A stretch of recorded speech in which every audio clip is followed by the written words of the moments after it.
Towing tayo ngayon, Hyundai Santa Fe from Hyundai Casa.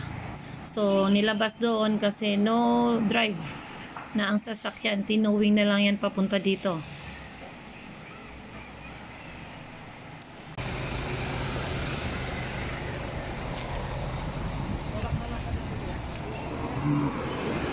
Hyundai Santa Fe. Hyundai Santa Fe.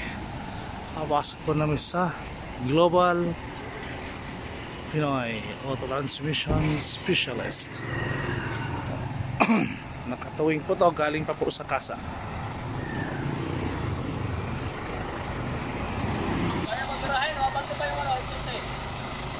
Ito po ay transmission din ang problema, galing po sa Casa sa Santa Fe. Pasok po namin sa traffic mura. Traffic mura, sir.